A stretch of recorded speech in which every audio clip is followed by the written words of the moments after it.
Assalamualaikum warahmatullahi wabarakatuh. Perkenalkan, nama saya Alfra Aziza dari Pendidikan Bahasa dan Sastra Indonesia dengan NIM 23020074037. Nah, video kali ini saya akan menceritakan kepada teman-teman deh, apa sih pengalaman yang pernah aku rasain yang terkesan dan sangat tidak bisa dilupakan. Nah, aku akan menceritakan kepada teman-teman waktu aku ikut lomba di STTAL Surabaya. Jadi pada waktu pembelajaran dimulai seperti biasa, ketika saya sedang beranjak di kelas 12 agama, pembelajaran sedang bermulai. Namun di jeda pembelajaran, guru saya memberikan sebuah informasi kepada kami, teman-teman sekelas. Beliau berkata kurang lebih seperti ini: anak-anak, ini ada informasi tentang perlombaan di STTAL Surabaya. Mungkin ada yang berminat dari kalian atau mengajukan diri untuk mengikuti lomba. Kira-kira perkataan beliau seperti itu. Lalu saya dengan kekepoan saya dan keinginan saya, ketertarikan saya mengangkat tangan dan bertanya kepada beliau, "Mohon maaf Ibu, perlombaannya itu berbasis apa ya? Terus kapan pelaksanaannya?" Terus beliau langsung mengkonek saya, langsung memberikan brosurnya kepada saya. Nah, saat itu ketika saya sudah di rumah, saya melihat brosur yang diberikan guru saya tadi. Ternyata deadline-nya itu besok, dan saya langsung pupus harapan saya untuk mengikuti lomba tersebut. Padahal saya sudah excited banget untuk ikut gitu ya. Tapi saya langsung berkomunikasi sama beliau, guru saya, guru bahasa Indonesia, Bu Siti Canifah. "Mohon maaf Ibu, untuk perlombaannya ternyata deadline-nya besok. Jadi saya sudah nggak sempat mendaftar dan mungkin saya tidak bisa membuat video, apalagi belum membuat materi." Nah, setelah saya bilang begitu dengan beliau,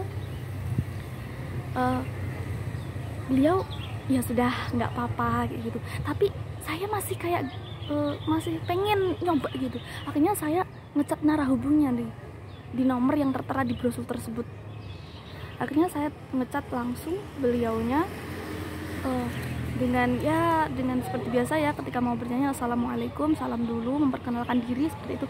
Saya bertanya kepada beliau, "Mohon maaf Ibu," atau kakak atau bapak, Ibu lupa.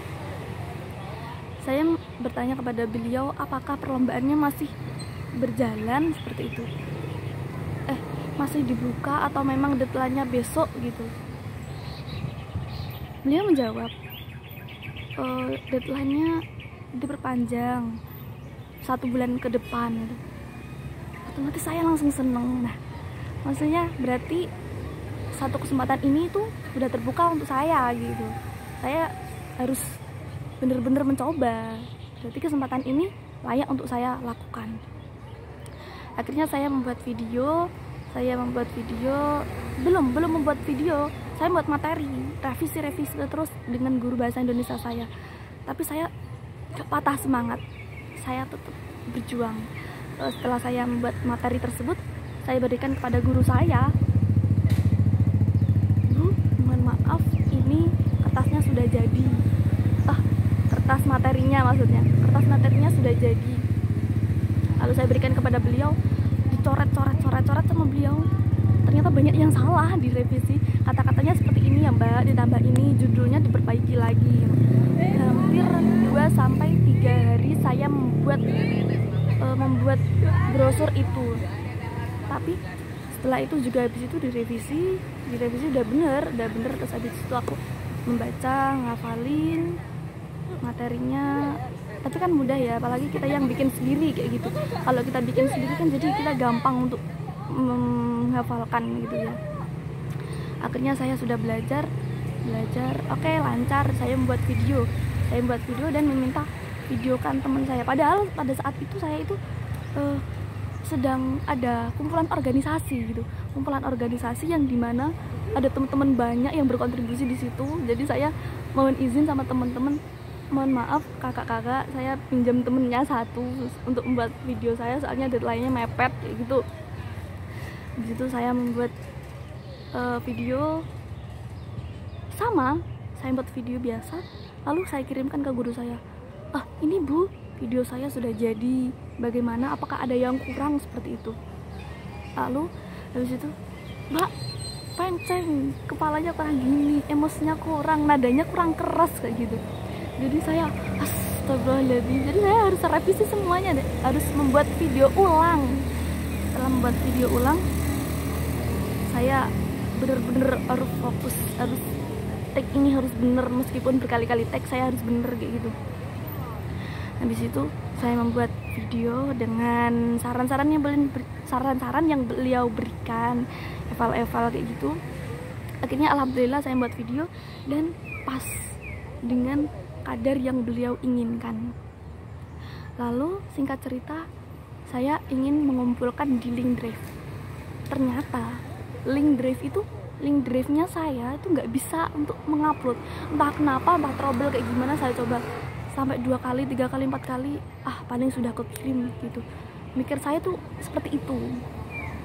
Tapi ketika suatu saat saya juga berpikir, kalau nggak bisa terkirim gimana? Gagal dong perjuangan saya berbulan-bulan kayak gitu. Berarti saya udah nggak bisa ikut lomba, nggak bisa dapat pengalaman lagi, nggak bisa mengeksplor diri lagi. Akhirnya aku sudah gagal gitu. Terus besoknya ternyata aku tuh di chat sama narhubungnya sana, mohon maaf kakak, apakah sudah membuat video seperti itu. Saya akhirnya langsung mengadu kelemahan-kelemahan gitulah, pokoknya yang kesulitan kakak saya nggak bisa ngupload, kakak ininya susah gini-gini, atau MB-nya kebesaran kayak gitu. Ya sudah Mbak, boleh, berarti lewat WhatsApp saja. Akhirnya saya mengumpulkan video itu lewat WhatsApp, langsung ke WhatsApp narhubungnya. Alhamdulillahnya seperti itu. Ketika saya mengikuti lomba tersebut itu seperti banyak sekali lika-likunya. Nah, di ujung pengumuman perlombaan, ternyata nama saya tercantum menjadi salah satu finalis di perlombaan tersebut.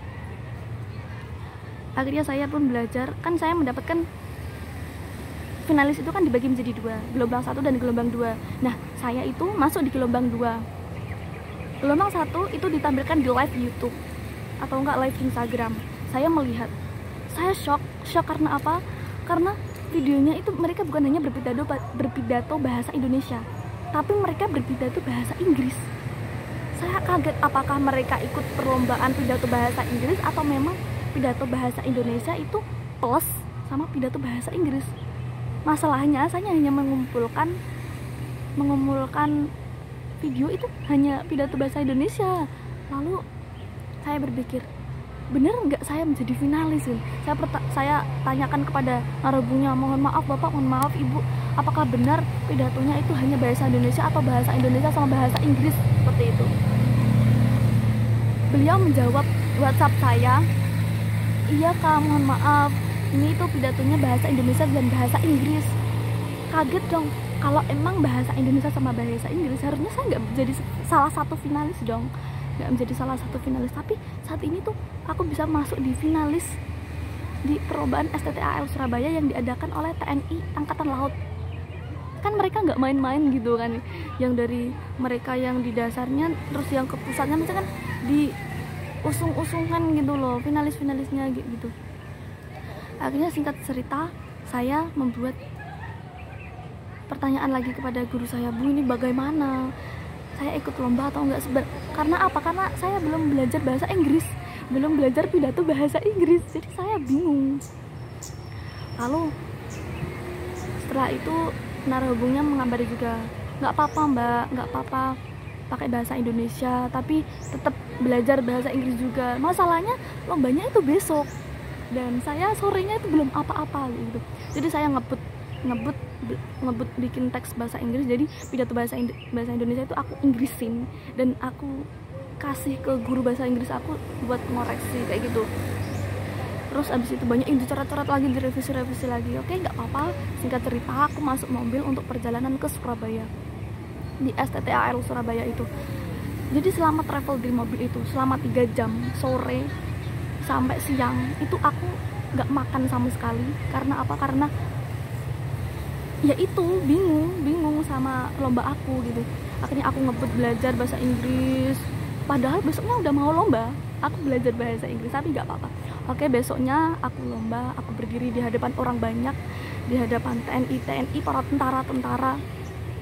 Aku melihat sekeliling, teman-teman ini semuanya kok, maksudnya yang ada di acara itu kok pada ngelentu. Aku harus bisa membuat acara tersebut menjadi acara yang wow gitu. Akhirnya aku langsung berinisiatif. Yang pertama saya berdoa, yang kedua saya harus melantangkan suara biar mereka itu bisa terkesima melihat saya. Soalnya penampilan teman-teman itu semuanya kalem, jadi saya harus kayak pidato itu harus lantang loh, seperti itu. Tapi gak apa, setelah itu saya maju ke depan. Setelah maju ke depan saya berpidato bahasa Indonesia dan berhasil apa? Saya berhasil membuat teman-teman atau semua orang-orang, para tentara, para teman-teman peserta finalis semuanya bisa melihat saya. Dan reporter yang dulunya hanya duduk diam, tidak tertarik dengan personil finalis akhirnya pada datang gerudukan pada foto dan video saya. Pada saat itu saya senang sekali, saya bangga sekali. Tapi kekurangannya mungkin ya di pidato bahasa Inggrisnya, soalnya mendadak dan sore latihan, malam besoknya udah mau lomba dengan bahasa Inggris, tentunya masih kalah dengan teman-teman lainnya. Tapi nggak apa-apa. Pengalaman di STTAL, perlombaan di STTAL Surabaya ini membuat saya banyak sekali pengalaman dan pembelajaran. Soalnya kan TNI Angkatan Laut ya, nggak sembarangan mereka membuat perlombaan, apalagi markasnya mereka yang dimasuki oleh orang-orang luar, kan nggak mungkin. Jadi menurut saya, mengapa saya mau menceritakan tentang pengalaman ini, karena menurut saya ini sangat berkesan dan tak akan pernah bisa terlupakan. Mungkin sekian cerita yang dapat saya sampaikan. Terima kasih.